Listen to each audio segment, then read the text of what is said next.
Hello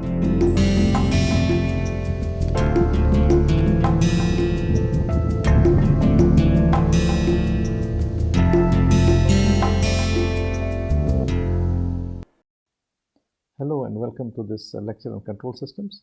In the last class, we looked at block diagram reduction in a closed loop control system. And then from there, we looked at the response of a spring mass damper system. And we said that the link of a robot is modeled as a spring mass damper system. And depending on the values of M, B, and K, it behaves in a particular way. For example, it could be overdamped, underdamped, or critically damped. Now, from there, we designed a very simple control system, a very simple controller called the position regulator. Now, in the position regulator, the function is essentially to keep the block in a particular position, irrespective of small disturbances. And today, we'll move on to the study of a single joint, of a single robot joint.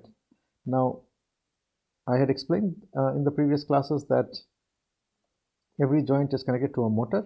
We give a voltage to the motor rotates, and the motor is connected to a gear, and then the gear rotates the link on the other side. Okay, so we'll look at this structure, derive and then propose a controller. First, we'll start with a P controller, then PD controller, and then PID controller, and then look at how the system behaves and things like that.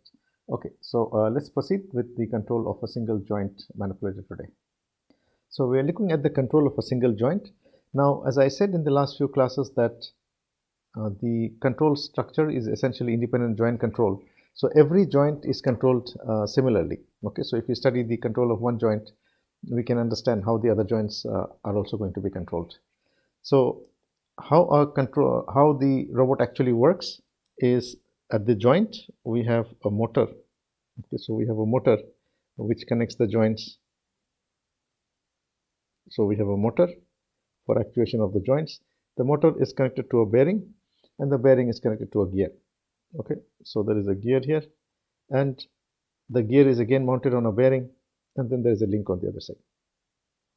Okay. So basically we have a motor, then we have bearings here, okay, bearings to support the shaft of the motor inside.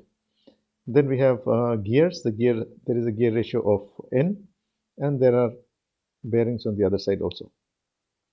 Okay. Now let us write the various terms that we are going to examine. Now, the motor produces the torque tau m, and there is a rotation angle is theta m. Okay, at the bearing there is friction which is Fm, and the inertia of the motor is Jm. Okay, on the motor side. Then there is a gear 1. This is my N1 is gear 1, and N2 is gear 2. Okay, which has a gear ratio of N. Then on the link side we have a bearing again, which has so there is theta L is the rotation angle here. There is a bearing which is FL, which is the friction coefficient here. Okay, and then this is connected to a link. So this is my link, and at the link head it produces a torque which is tau L.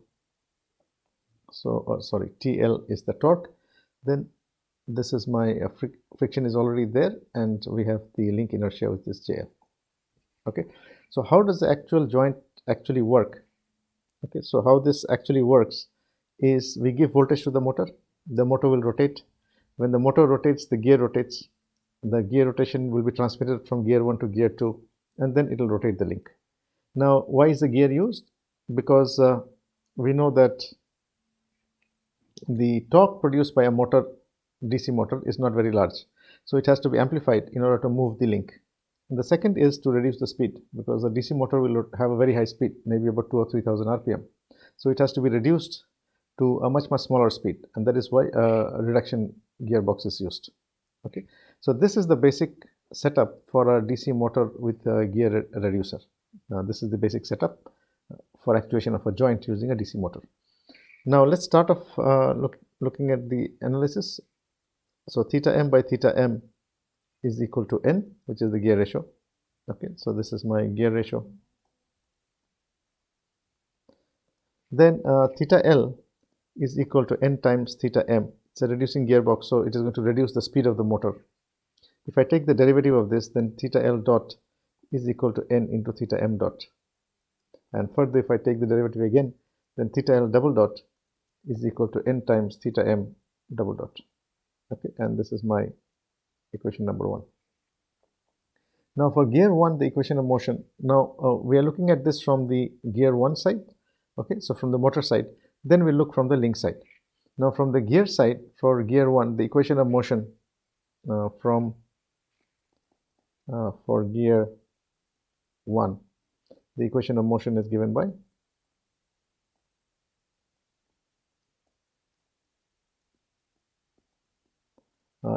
by Jm theta m double dot plus Fm theta m dot plus T1 is equal to Tm. What is T1? T1 is the torque acting is on gear 1, which is coming from gear 2. Okay, so T1 is the torque on torque on gear 1 from gear 2. So this is one equation. Let's call this my equation 2. Okay, so the torque produced at the motor by the rotation of the rotor overcomes the friction, and then it's used to overcome the torque on gear 1 that is coming from gear 2. So this is my total torque tau m. Now if I write my for gear 2, so I was looking in this direction.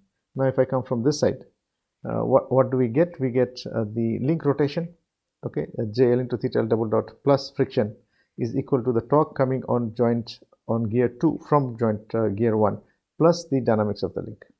Okay, so that is what we are going to get from when we are looking from the link side. So for gear 2, the equation of motion is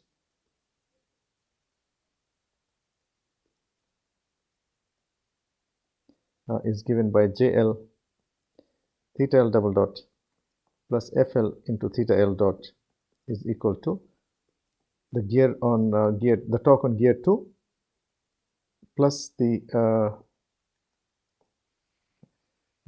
torque due to the link. Okay, so T2 is torque from gear 1 on gear 2, from gear 1 to gear 2. Okay, and tau L is the link, is from the link. When the link is rotating, there is a disturbance torque. Okay, so this is my disturbance torque, which is also called dynamics, which is also the dynamic torque actually. Okay, so this is from my link. Let me call this equation 3. So we have looked at it from a gear 1 perspective and from the motor side, and then we are looking at it from the gear side, from the link side. Okay. Now, assuming conservation of energy, we have that Tm, the torque which is acting on gear 1, is equal to T2 into theta L. So this is for conservation of energy. Okay. Now, putting 1 in equation 3. Equation 1 was giving the relation between the link side velocity with that of the motor side velocity. So what we are doing is we are converting this equation 3, which is variable is theta L here. So I can convert it in terms of theta m. So what we do get is n times JL theta m double dot plus n into FL theta m dot minus TL is equal to T2. Okay, so we are using the relationship that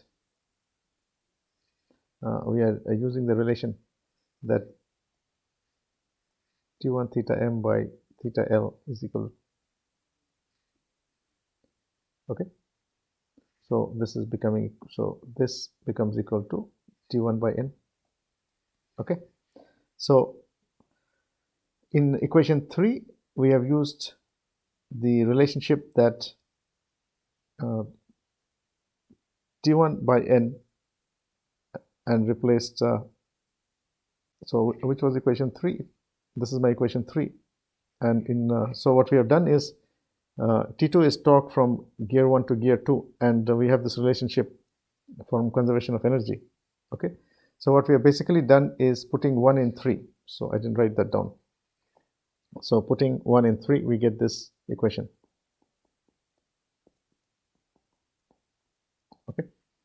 So we get this equation now. Now we have converted everything in terms of theta m. Now putting 5, let's call this equation 5. Putting 5, equation 5 in equation 2. Okay, which one was equation 2? We can have a look at equation 2. Equation 2 was the motor equation. So what I'm basically doing, I'm replacing, I'm putting this equation 5 in equation 2. Okay, so this is my equation 2, so I'm putting this here, and what do we get is Jm theta m double dot plus Fm theta m dot plus n squared Jl theta m double dot plus n squared Fl theta m minus n times tau L is equal to Tm. Okay, now what we can, so how did we get this? We basically made use of this conservation of energy equation. Okay, and then I took my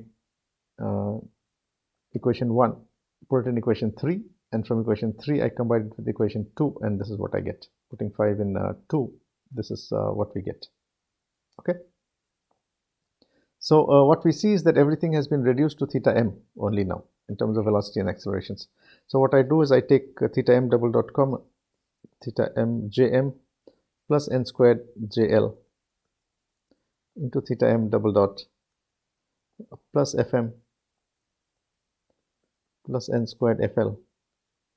Okay, theta m dot is equal to Tm plus n times Tl. Okay, so this is my equation number, let's call this equation number 7. Now this is a very, very important equation, and it tells us why a linear control system actually works reasonably well for controlling a robot manipulator. Now that is because if you observe this equation very carefully, we find that this n squared comes here. There's an n squared here. So it basically means, and there is an n here. Okay, so it basically means that the disturbance torque is going to be reduced. Okay, and the effect on the load inertias is going to be reduced by n squared. Okay, so the observation which is very, very important here is n is small, less than or equal to 0.01. Okay, the effect of, and because of which the effect of load inertia and load friction is reduced by n squared. The effect of load inertia is reduced by, so this is a very, very important observation, and it also tells us why a linear control system works. Theoretically it should not be working, but it does work, essentially because of this gear ratio being there. That is one. And the second is that the effect of dynamics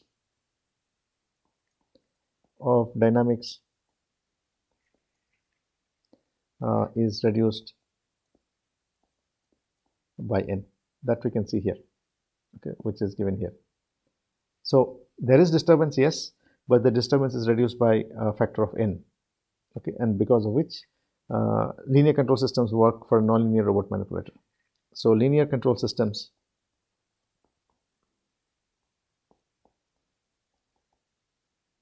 work reasonably well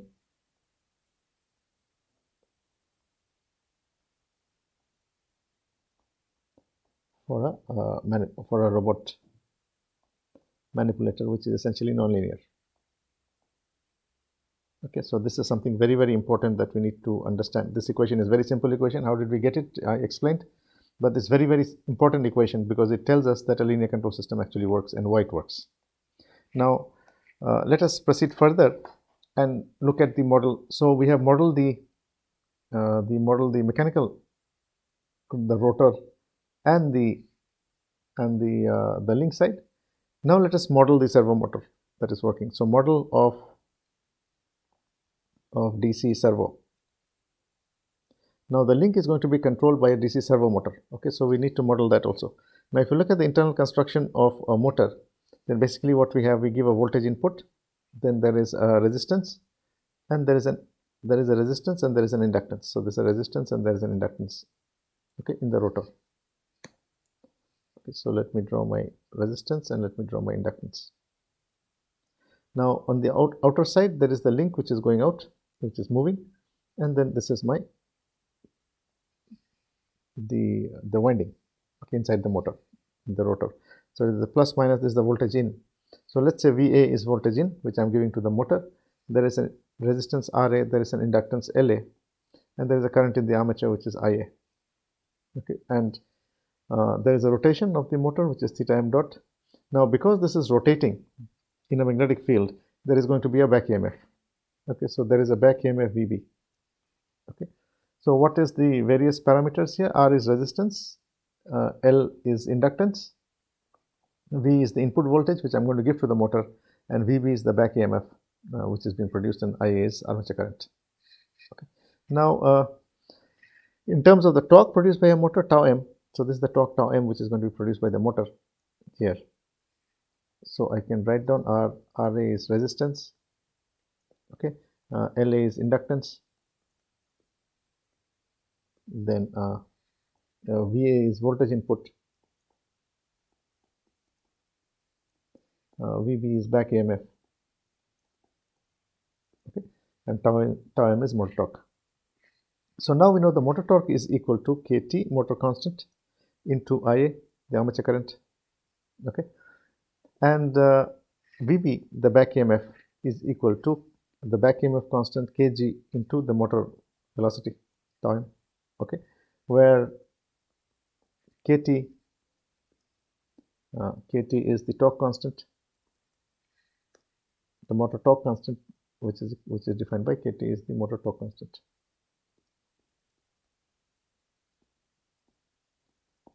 And kg is the back EMF constant. So kg is the back EMF constant. Okay. Now the dynamics of this circuit, if you're looking at this, this is written as, from Kirchhoff's law we can write LA into IA dot plus RA IA is equal to VA minus VB. So the total voltage in the system is VA, and the back EMF is opposing it, so it is minus VB, which is equal to VA minus kg into theta m dot. Okay.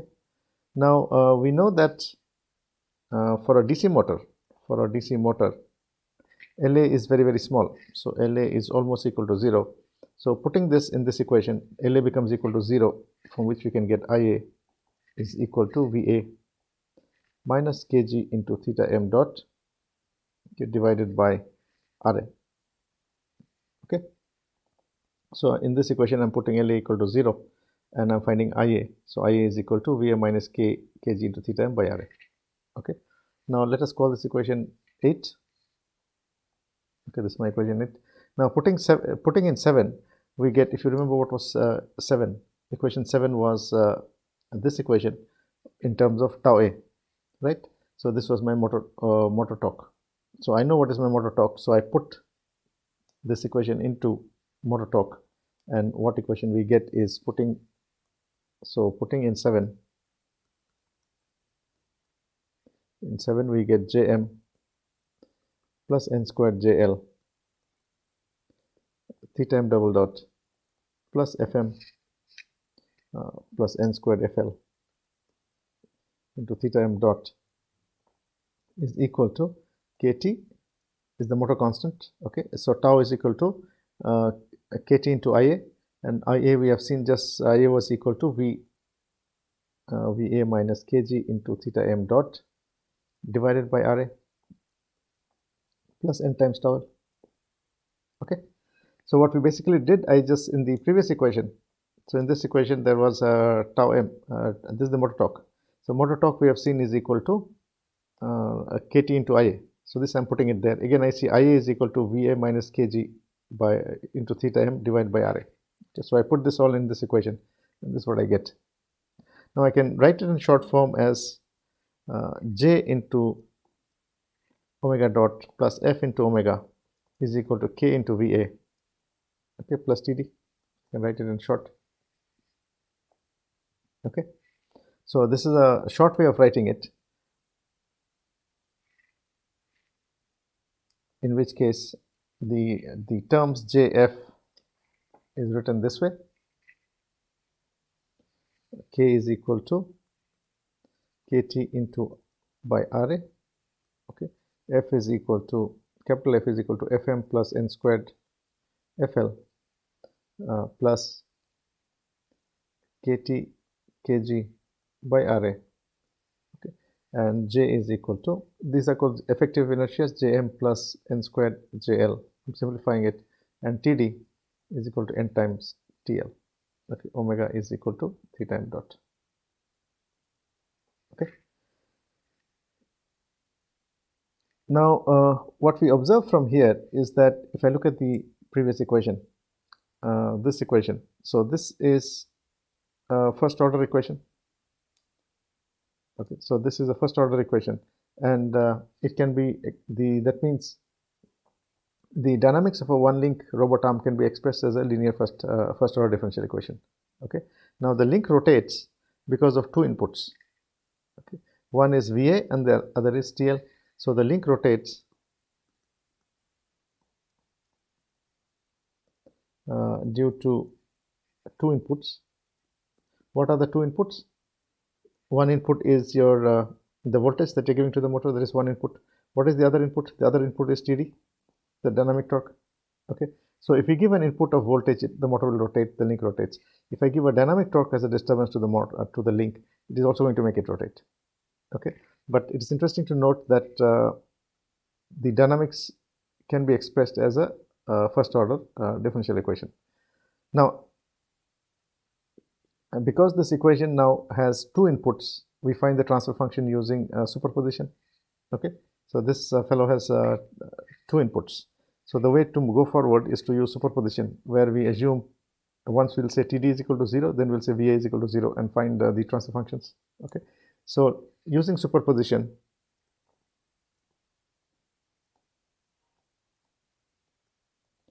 using superposition, first we assume that TD is equal to 0.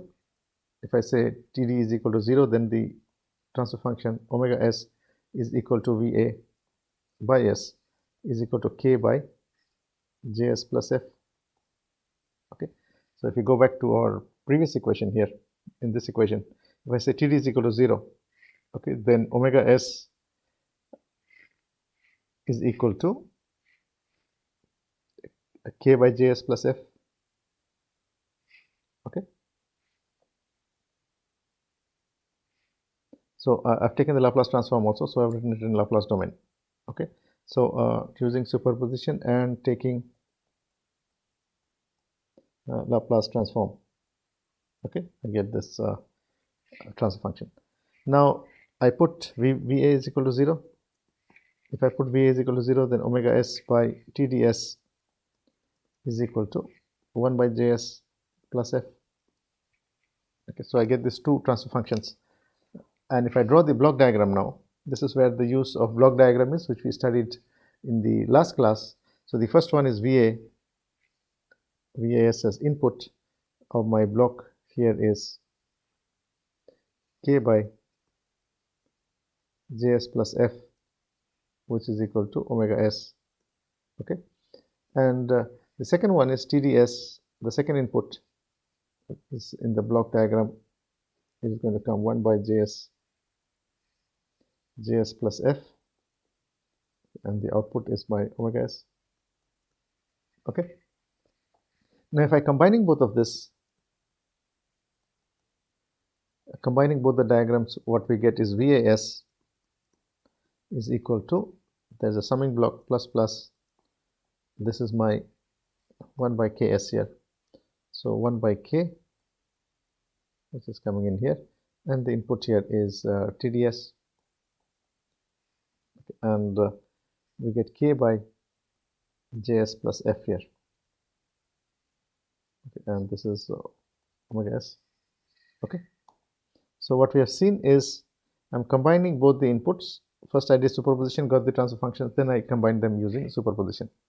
Okay, and we can write this as omega s is equal to VA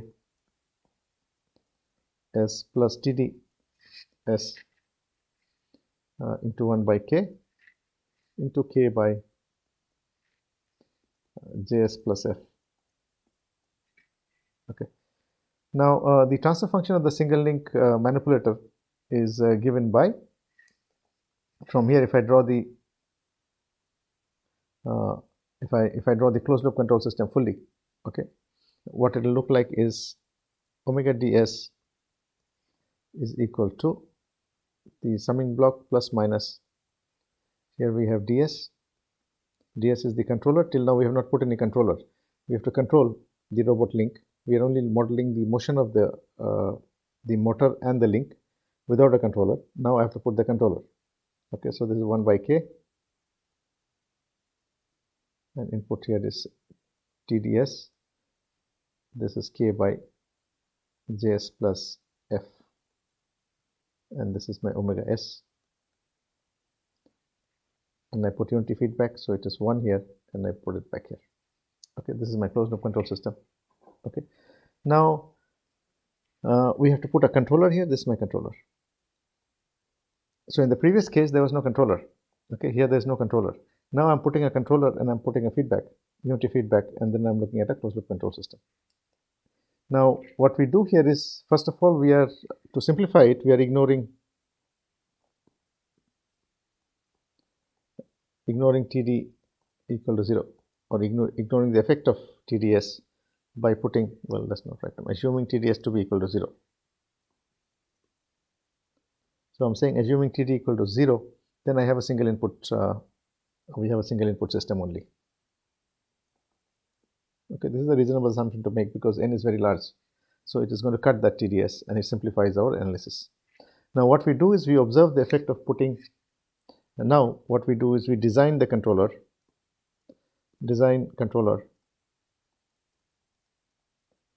by putting different controllers by using first a P controller, then a PD controller, and then a PID controller, and then we observe the effects.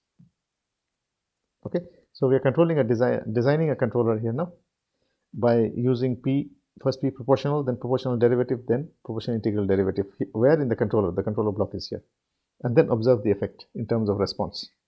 Effects means response. Okay, so this is what we are doing to study our control system as we are proceeding. Now what we can do is, first we put a P controller. Okay, so the first thing that we'll do, let's call it case 1. So in case 1, control of the angular velocity of the link. This is a first order system, so we are controlling the angular velocity.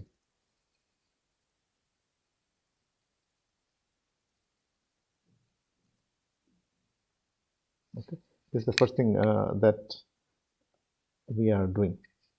Now so for controlling the first order system, and this is a first order system.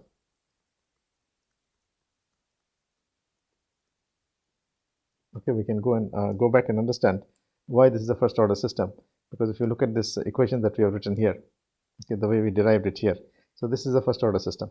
Okay, so we are intentionally writing it this way so that we can analyze first, try to control the velocity, then we'll control the position. So here we are first trying to control the velocity of the first order system. So what we do is, so the first thing that we'll do is to, in case 1, we're going to put the controller ds is equal to k. Okay, kp is the position gain, and then see how the system behaves. So let us put ds equal to kp. Okay, so let us put ds equal to kp and see what is happening. So omega s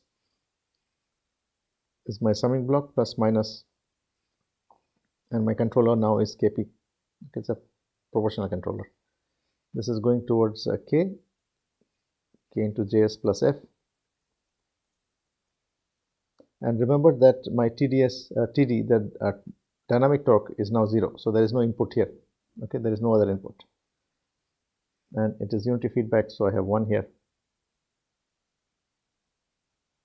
Okay, so this is my closed loop control system by using a proportional controller.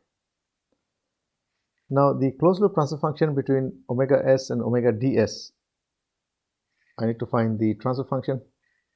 So transfer function between omega s and omega ds, omega ds. What is this equal to?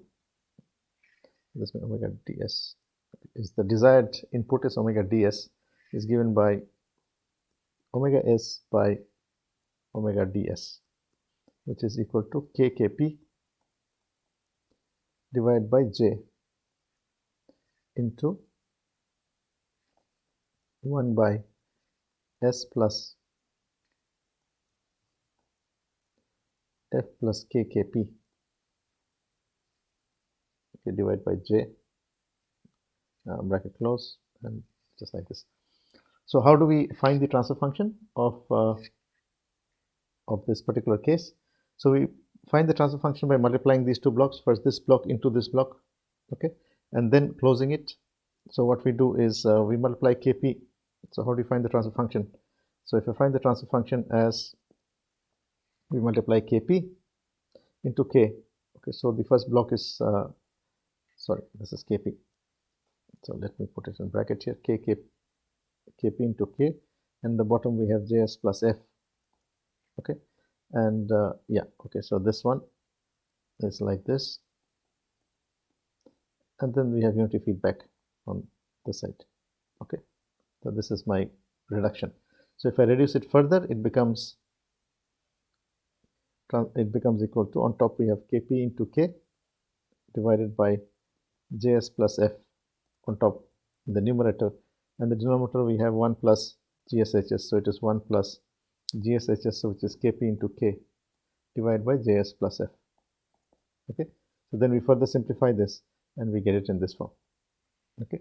So basically we are reducing to the form, we are taking k kp by j divided by j, and we are reducing it to a single s here, okay. So it is coming to the form 1 by s plus a in that form, okay, 1 by kkp divided by j into s plus a in this form, writing the denominator. So now we know what is the now we want to examine the response of the system, okay. So if you're trying to examine the response of the system, that is basically control the angular velocity of the first order system, okay. So we are examining the step response, so let us examine the step response. So the step response for step input omega ds is equal to 1 by d, okay. This is what we are examining now. Now the output is obtained by the inverse Laplace transform with omega ds equal to 1 by s, okay. So in my previous, what is my input? This one is equal to a step response 1 by s, okay. So we put theta ds here, so theta s is equal to theta ds into this transfer function that we got, okay. So theta ds here is equal to 1 by s, so it will go that side, okay. And so omega s is equal to this into this. So what we are going to get is the response of the system, okay, for a step input, and the response is of the form. So the response of for theta d equal to 1 by s, and taking Laplace transform and inverse Laplace transform,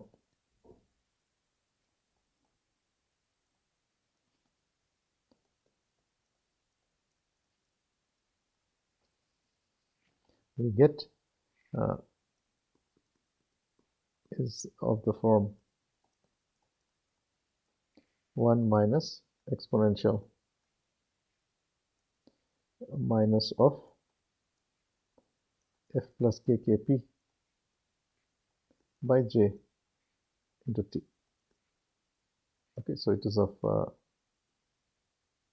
this one, okay.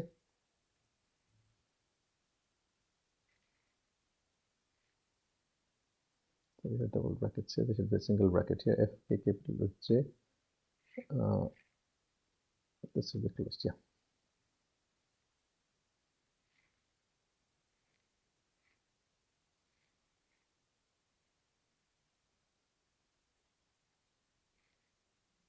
Okay, so this is the response of the system that we are getting. Okay, now we have to note that as f, k, kp, j are all positive. Okay, this is these fellows are all positive. Okay, so we note that f, k, and kp and j are all positive. Theta omega t is bounded and approaches omega dt as time goes to zero, goes to infinity. Okay, so now we see in this expression that it is 1 minus exponential of this minus of f plus k kp by j into t. Okay, so because it is written this way, okay, because let me write it this way, yeah, because it is written this way, and f, k, kp and j are positive values. Okay, that means essentially that omega t, the time response of this, okay, is bounded and it approaches the input, which is omega dt, as time approaches infinity. So as time is going towards infinity, this system will tend to go towards the desired input. This is the first thing we observe. The second thing we observe is that the system is stable. The system is stable and poles of the characteristic equation lie on the left of the imaginary axis, left of IM axis. In the last class we talked about the response and stability of the system, and we said that if the poles are on the left of your j omega axis, then your system is stable. Okay, so here we are seeing that the poles are towards the left of your j omega axis, and your pole is at, so where is the pole? Pole is at minus of f plus kkp, okay, divided by j. Okay, so a pole is showing it's minus, so it's on the left of your j omega axis. Now this is a proof that the system is stable and the system is going towards the desired input as time is going to infinity. So this is case 1. Now case 2 is in place of our okay, let us look at the response, step response. If you plot it, it becomes clearer. So step response of this, if I draw, this is my x-axis, this is a unit step input, and this is my time axis. So if this is my step input here, then what will happen is this will go up like this, and it will become very slowly, it will come and go and there as time is going to, this is omega d, okay, in terms of time. So what will happen is as time is going to infinity, this will slowly go and become equal to what is the desired value, okay, like that. Okay, as time is going towards infinity, it is going to reach the value of TDS. So this is the step response of this system. Now please note that we were controlling the angular velocity of the link. Now in the second case, let us control let us control case 2. Okay, let us control the angular position of the link. Now if I control the angular position of the link, we see that this is a second order system. Let us again, assumption TD equal to 0. In all cases we are saying TD equal to 0 to make it simpler.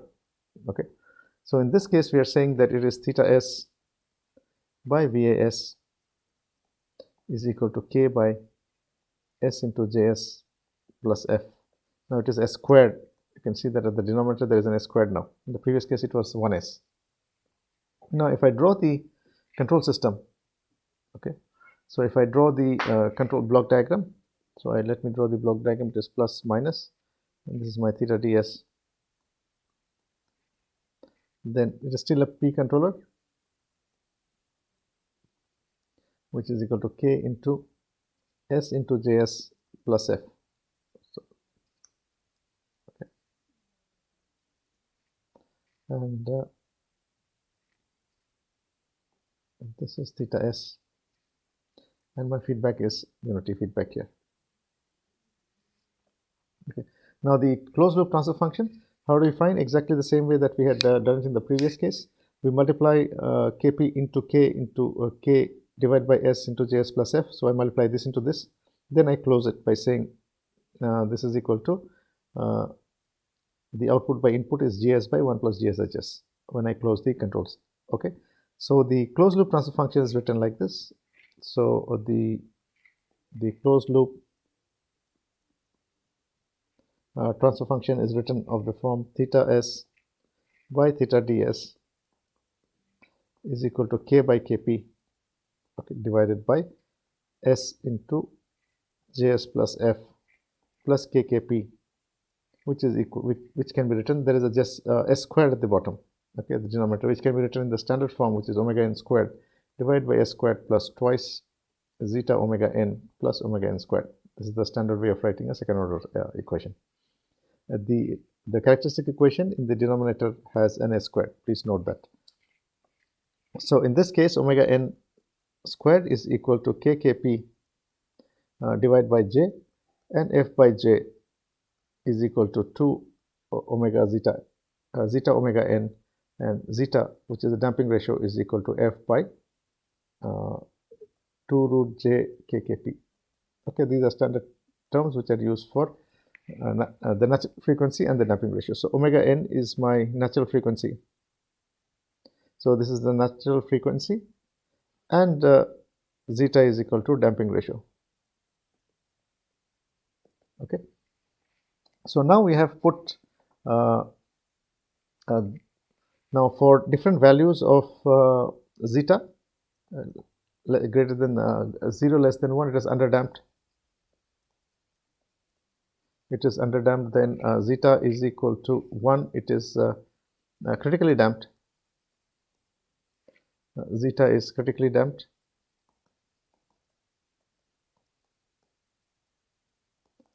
And then zeta is greater than 1, then it is overdamped. So these are the three conditions of zeta. Now for response, getting the response of our system, we can make the assumption that k, just to plot and see, kj is equal to f is equal to 1, and for values of kp values for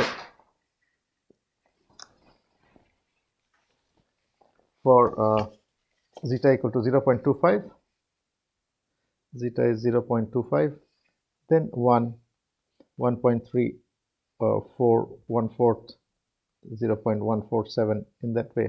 Okay, and step input, we have a step input input of theta d equal to 1 by s.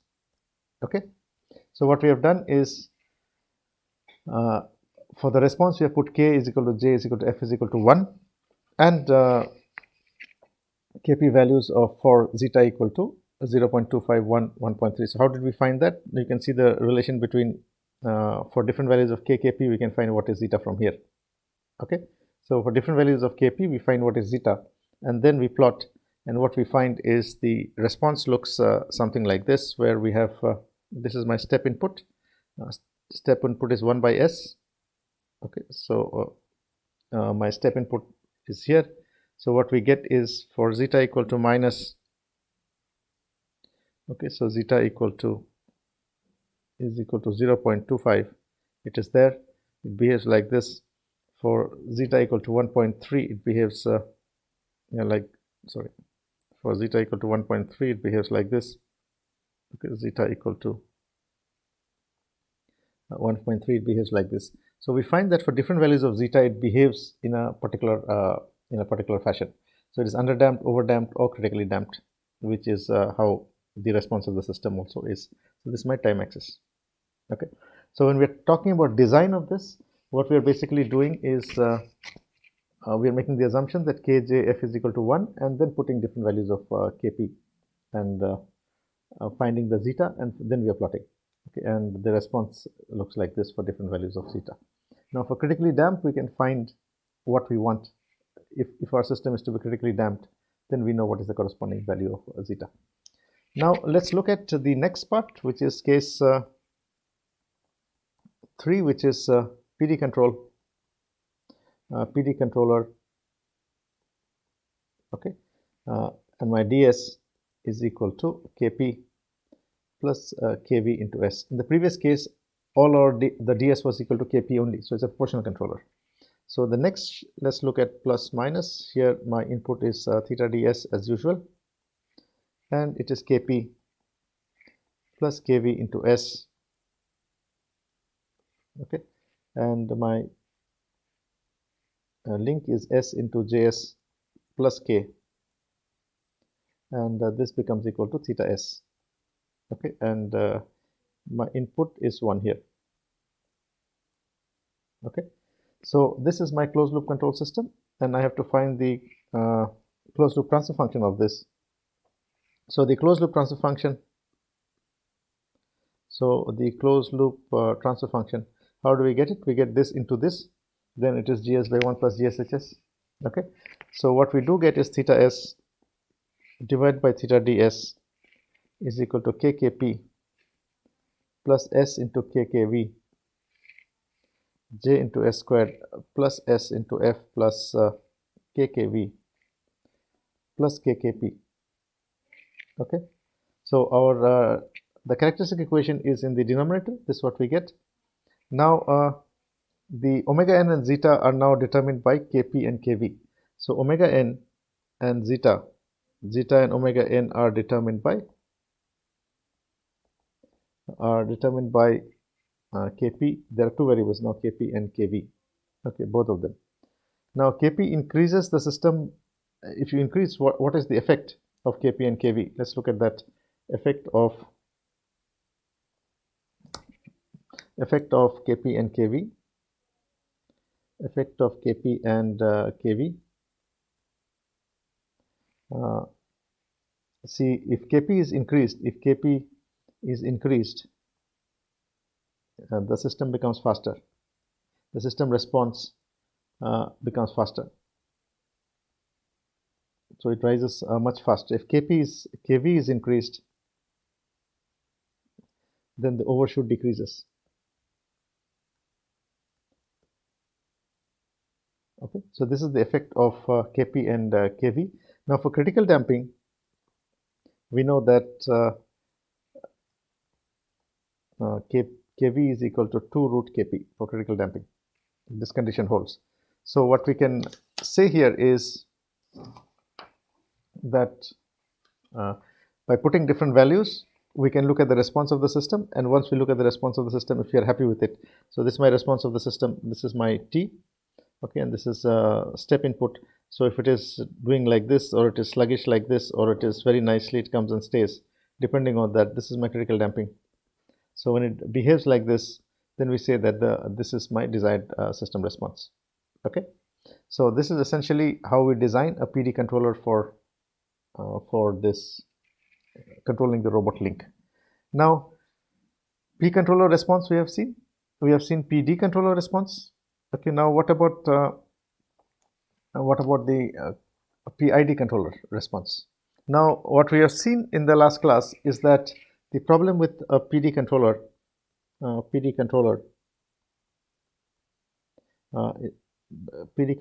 main issue is that there is a error steady state.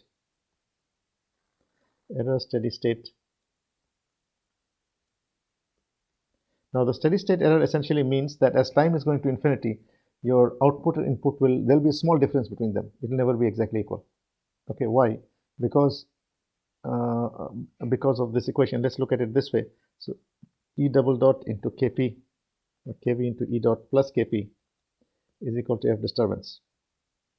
Okay, so in terms of this equation, which is basically a PD controller equation, in terms of error, now E is equal to theta d minus theta. So in our case, it is omega d minus omega. Okay, so this is the error. So in terms of the error dynamics, this is the equation for the error dynamics for a PD controller. Okay, and F disturbance is the force, the disturbance torque, which is always going to be there in a robot manipulator. So this fellow is never going to become equal to 0. So this will never be 0. Okay. So now if you look at this at steady state, E double dot is equal to E dot is equal to 0 because system is not moving. Okay. But if you look at the top equation, then Kp into E becomes equal to F disturbance. Okay. Divided by is equal to Kp into E is equal to F disturbance. So error becomes equal to F disturbance divided by Kp now. Now what is your F disturbance? It is N, the gear ratio, into the dynamic torque. Okay, Td. Okay, so Td was the dynamic torque, or okay, TL was the torque that side, into Kp. Okay, so when we started off by saying, we said that the torque that is going to come, okay, is tau L, which is the external disturbance torque that is coming.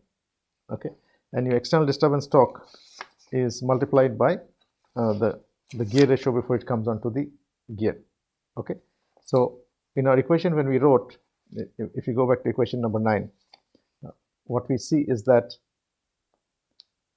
so our equation number 9, if we just go back a little bit to understand this, this is also very important to understand. So our equation 9 is this is our equation. So what we find is that there is a N into tau L. What is into TL? What is TL? TL is the disturbance torque, which is coming because of the dynamics. So this fellow is because of dynamics. Okay, and it is equal to N into the dynamic torque, TL. So when we are coming back here and looking at the error steady state, we find that the error steady state is equal to the product of the dynamic torque, which is my disturbance, into L, divided by Kp. Okay, so this means that error steady state is never going to become 0 for a PD controller. So very small error will be there, but the error is there. Now, so what you can do to reduce error, what we can do now, the first thing we can do is to increase Kp. Okay, so if I increase Kp, what will happen? You can see the error will decrease. And number 2, we can use a higher reduction. So using a higher reduction means X, N is less than equal to 0.01. Okay, much less than. How much smaller you can make it, that means you have a higher reduction, higher gear reduction. So this is the reason why in industries PD controllers are used for robot manipulators, because you can control the position very easily using a PD controller. There is some error steady state, but then it is a stable controller. So the main benefits of this PD controller is stable. We have seen that this is a stable controller because the root is on the negative side always. So whatever you do to Kp and Kv, it will always be stable. It will never become unstable. Okay, but there is an error steady state. So you can make the error steady state by looking at these conditions, but it's a stable controller. So industrial controllers are all PD controllers, most of them. Now, if you want to make the error steady state equal to 0, then we have to use a PID controller. So this is my, in the previous one, we had looked at case 3. Now this is case 4. Okay, so this is my case 4, where we are looking at a PID controller now. PID controller. Okay, now the PID controller, essentially ds is equal to, we add the integral term Kp plus Kv into S plus Ki divided by S. So that's my PID controller. Okay, so we are adding this integral term. Integral of what? Integral of the error. So as the time is increasing, it is integrating that error. That means your error is error is increasing. So the controller will try to make that equal to 0. Okay. So if I draw the closed loop control system of this is plus minus theta ds, and this is equal to Kp plus Kv into S plus Ki into S. On this side it goes K into S into Js plus F, and this is equal to 1. Okay. Now this is a PID controller. Now in a PID controller, what you can see here is that there is a 1 by s here, because this becomes 1 by s. So there is a 1 by s ki by s here, this one. So what will happen is, when we find the transfer function for this, you can multiply. How do you find the transfer function? We multiply this into this, then we do gs by 1 plus gshs to get the total transfer function, theta ds, and this is my theta s. So if you do the output to input, theta s by theta ds, okay, what will happen is this will become a third order equation. We will see that the characteristic equation is equal to third order. Why is it third order? Because there is s squared here and there is another s there, so s into s squared will make it s cubed now. Okay, so s into s is squared and there is an s there, so it will make it a third order system. Now because you make it a third order system, stability is not guaranteed. Stability is not guaranteed. Okay, now because stability is not guaranteed, if you put very high ki, okay, if we end up putting a very high integral gain, then what will happen? The poles will become positive.